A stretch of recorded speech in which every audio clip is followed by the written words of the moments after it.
बिस्मिल्लाहिर्रहमानिर्रहीम। अस्सलाम वालेकुम, welcome back to my channel. कैसे मेरे प्यारे प्यारे देखने वाले, आई होप के सब ठीक ठाक होंगे। अल्हम्दुलिल्लाह जी, मैं भी बिल्कुल ठीक ठाक हूँ। तो नई वीडियो के साथ हाज़िर हूँ और आज भी मैं आपके लिए बहुत ही ज़बरदस्त किस्म की कुछ टिप्स शेयर करने वाली हूँ और ये बहुत ही आपके काम आने वाली है, इसलिए आपने मेरी वीडियो को पूरा देखना है। तो आज की वीडियो की तरफ चलते हैं।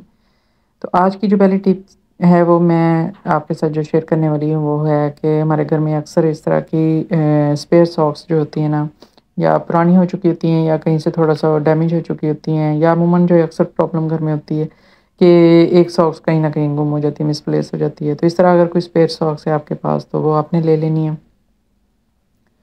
तो इस तरह से आपने इसको फ़ोल्ड करते हुए सारे सॉस को अंदर टर्न कर देना है और ये एक बॉल की शक्ल में आपके साथ बन जाएगा। और ये बहुत ही ज़बरदस्त किस्म का मैं एक ऑर्गेनाइज़र बनाने वाली हूँ।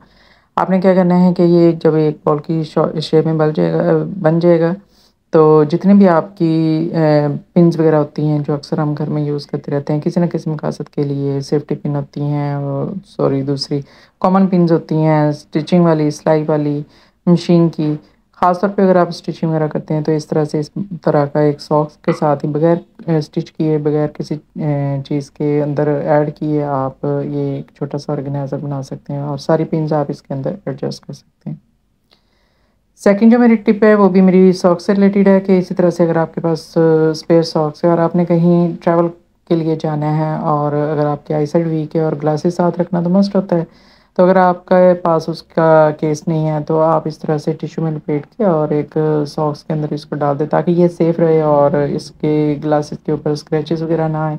और किसी भी सॉक्स के अंदर इसको डाल के सॉफ्ट सी और आप इसको अपने हैंड बैग के अंदर कैरी कर सकते हैं और कहीं भी जाना हो तो बड़े इजीली आराम के साथ, बिना इस डर और खौफ के साथ कि अगर आप इसको बैग में डालेंगे तो ये डैमेज हो जाएगी या टूट जाएगी, आप इस तरह से इसको महफूज कर सकते हैं। तो बढ़ते हैं जी अगली अपनी टिप की तरफ और इसमें भी मैं एक फालतू किस्म की सॉस का इस्तेमाल करने लगी हूँ। उसके लिए यहाँ पे मैंने सबसे पहले तो एक बाउल में पानी ली है और ये जो मैं आपके साथ टिप शेयर करने वाली हूँ इसको आप ये इस तरह से छोटा जो वाइपर होता है उसके साथ भी कर सकते हैं। और ये जो कंघी होती है घर में हम करने वाली, इस तरह की अगर कोई फालतू कंघी है उसके साथ भी कर सकते हैं। तो यहाँ पे मैंने फ़िलहाल लिया है, ये कंघी ली है और कंघा लिया है और इसके ऊपर ये सॉक्स को चढ़ा दिया है। सॉक्स को अच्छे से गीला कर लेना पहले तो पानी के साथ। तो करने में क्या लगी हूँ, जो मैं करने लगी हूँ किचन की विंडो की सफाई। क्योंकि ये कंघे के जो आगे वो ब्रेसल्स बने होते हैं, दंदाने से बने होते हैं, उससे जितनी भी ये जाली के अंदर धुआँ वगैरह और मिट्टी वगैरह जमी हुई होती है ना, वो इसके साथ निकल आती है और कपड़े के साथ अटैच हो जाती है। ये जो कपड़ा यानी सॉक्स के साथ अटैच हो जाती है, जो हमने ऊपर इसके सॉक्स चढ़ाई है। तो बड़े आसान तरीके से हम इस ये जाली की सफाई कर सकते हैं, क्योंकि हम सिंपल अगर कपड़े से करेंगे ना तो उससे इसकी सफाई थोड़ी मुश्किल हो जाती है। तो अंदर आपने इस तरह से कंघी डाल लेनी है, उससे इसके जितने भी ये जाली के होल्स होते हैं ना उसके अंदर तक से वो इसके ब्रेसल्स की मदद से वो सारा धूल मिट्टी और धुआं निकल आता है। एक दफ़ा इसको अच्छी तरह से आपने रगड़ लेना है इसके साथ और जितना भी धुआँ वगैरह होगा वो सॉक्स के साथ अटैच हो जाएगा। बाद में इसको आपने पानी के साथ वॉश कर लेना है। मैंने ये ऑलरेडी पहले भी साफ़ की हुई थी, इसलिए ज़्यादा इसके साथ धूल-मिट्टी नहीं थी या धुआँ वगैरह नहीं था या चिकनाई नहीं थी। तो अगर ऐसा कोई सीन हो तो आपने सर्फ़ वाला पानी इस्तेमाल करना है। खैर जी, यहाँ पे ये मैंने अपनी विंडो की ये जाली अच्छे से साफ़ कर ली है। बाद में किसी भी खुश्क कपड़े से, टॉवल से इसको साफ़ कर लें। तो यहाँ पे आप देख सकते हैं कि इसके जितने भी ये जो जाली लगी हुई थी इसके होल्स हैं वो बहुत ही अच्छे तरीके से साफ़ हो गए हैं। जितनी भी उसके अंदर धूल मिट्टी और धुआँ वगैरह था वो सारा यहाँ से निकल गया है और ये बिल्कुल सारे क्लीन हो गए हैं।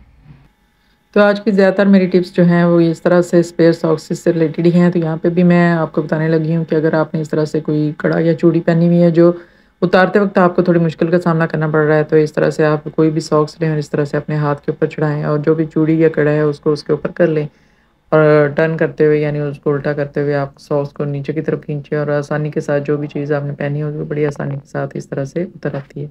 और ये ट्रिक आप शॉपर बैग के साथ भी कर सकते हैं, यानी शॉपर को भी हाथ के ऊपर इस तरह से चढ़ा के तो आप उसके साथ भी अपने तंग कड़े और चूड़ियों को बड़ी आसानी के साथ इस तरह से अपने हाथों से निकाल सकते हैं। अगली टिप की तरफ बढ़ते हैं जी और यहाँ पे मैं बनाने लगी थी ये सब्ज़ी और यहाँ पे मैं आपके साथ शेयर करूँगी कि किस तरह से हम पूरी सब्ज़ी को एक ही बार में यानी इकट्ठे किस तरह से काट कर अपने बहुत सा टाइम जो है वो बचा सकते हैं। तो यहाँ पे मैंने ये अच्छे से वॉश कर ली है और वॉश करने के बाद ये जितनी भी मैंने तोरी की सब्ज़ी बनानी थी मैंने इस तरह से 2 इसके बंडल बना लिए और इनके ऊपर मैंने इस तरह से रिंग रबड़ चढ़ा दी है। यानी ये कैरी करने में मुझे आसानी रहे और सिंपल सबको यहाँ पे आप ये अलग-अलग बंडल को भी इस तरह से पकड़ पकड़ के काट सकते हैं, तो इकट्ठे मैंने यहाँ पे रखे हैं ताकि ये इधर-उधर नहीं होंगी।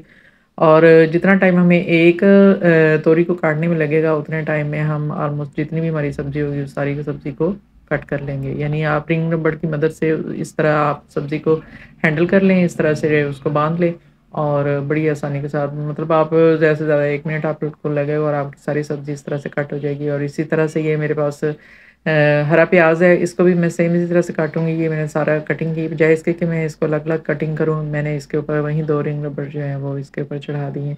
और आप यहाँ पे देख सकते हैं कि कितना आसान होता है इस तरह से सब्ज़ी को काटना, कि किसी किस्म की आपको मुश्किल का सामना नहीं करना पड़ता कि आपके हाथों से निकल रही हैं या इधर-उधर हो रही हैं, बैलेंस नहीं हो रहा या एक जैसी कट नहीं रही हैं। तो आप इस तरह से जो लंबाई की रुख सब्ज़ियाँ होती हैं ना, जैसे कि मोंगरे वगैरह आ जाते हैं, जैसे अब सर्दियाँ आ रही हैं, पालक की सब्ज़ी है, साग है, आप इन तमाम सब्जियों को इस तरह से रिंग रबड़ की मदद से आसानी के साथ इनकी कटिंग कर सकते हैं और अपना बहुत सा टाइम जो है वो आप बचा सकते हैं। तो नेक्स्ट है जी मेरी आज की लास्ट टिप, और जो है बहुत ही ज़बरदस्त और बहुत ही फ़ायदेमंद होने वाली है। अक्सर क्या होता है कि बाज़ औक़ात हमें ये मेडिसिन की एक्सपायरी डेट पढ़नी होती है, जो कि बहुत ही बारीक लिखी होती है। हमें ग्लासेस से भी मुझे तो ख़ास तौर पे नज़र नहीं आती है। या हम कोई मसाला बॉक्स लेकर आते हैं, मसाला लेके आते हैं, उसके ऊपर जो रेसिपी तरकीब लिखी होती है, किस तरह से यूज़ करना है, वो भी बहुत बारीक लिखा होता है। तो आप बगैर, अगर आपके पास ग्लासेस नहीं है और आप उसको पढ़ना चाहते हैं, देखना चाहते हैं, तो किस तरह से आप उसको देख सकते हैं। तो ये मोबाइल तो अमूमन हर एक के पास ही होता है। तो आपने सिंपल क्या करना है कि मोबाइल का कैमरा ऑन करना है और उसको ज़ूम करना है, और ज़ूम करके आपने जो भी चीज़ पढ़नी है उसके ऊपर रखेंगे, तो वो जितना बारीक से बारीक लिखा होगा वो आप बड़ा होके आपके सामने आ जाएगा। मतलब आपको बड़ी आसानी के साथ आप उसको रीड कर सकते हैं। ख़ास तौर पे मेडिसिन की एक्सपायरी डेट जो होती है उसको रीड करना हो, तो उसको आप ये देखेंगे कि इतनी बारीक लिखी होती है ना, आम आँख से तो बिल्कुल नज़र नहीं आती है। तो इस तरह मोबाइल की मदद से हम उसको बड़ा करके देख सकते हैं। तो ये थी जी मेरी आज की टिप। उम्मीद करती हूँ आपको पसंद आई होंगी तो लाइक शेयर ज़रूर कीजिएगा और कमेंट सेक्शन में अपनी राय का ज़रूर इज़हार कीजिएगा। नए देखने वाले मेरे चैनल को ज़रूर सब्सक्राइब कर दिया करें और जी अपना ढेर सारा ख्याल रखिएगा, मुझे दुआ में याद रखिएगा। नेक्स्ट वीडियो में नए आइडियाज़, नई टिप्स के साथ दोबारा मुलाकात होगी इंशाल्लाह। तब तक के लिए इजाज़त, अल्लाह हाफ़िज़।